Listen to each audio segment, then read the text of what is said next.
Private ప్రభుత్వం అనేటువంటి విధంగా వారి నిర్ణయాలన్నీ ఉన్నాయి. ఆ రోజు మెడికల్ కాలేజీల్లో ఒక ఎత్తు అయితే పేదవాడికి విద్యని చేరువ చేయాలి, ఇంగ్లీష్ మీడియంని చేరువ చేయాలి, వారికి ఉన్నతమైనటువంటి చదువులు అందించాలనేటువంటి అభిప్రాయంతో ఆ రోజు మా ప్రభుత్వం జగన్మోహన్ రెడ్డి గారు నిర్ణయం తీసుకుంటే, కూటమి ప్రభుత్వం వచ్చిన తర్వాత మళ్ళీ తెలుగు మీడియం.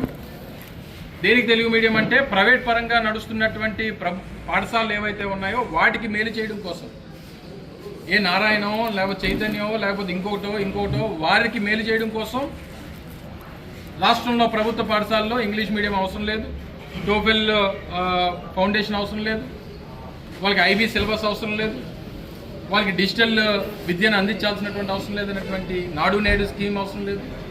వారికి ఒక పక్క పోర్టులన్నీ కూడా మేము ఆ రోజు నిర్మాణం చేపడితే ఆ పోర్టులను కూడా ప్రైవేటైజ్ చేయడం కోసం ఒక నిర్ణయం. ఈరోజు ప్రైవేట్గా రోడ్లు, రాష్ట్రంలో ఉన్నటువంటి ప్రభుత్వ రోడ్లు ఏవైతే ఉన్నాయో రోడ్లు కూడా ప్రైవేట్ వారికి అప్పచెప్పేద్దాం, వాళ్ళే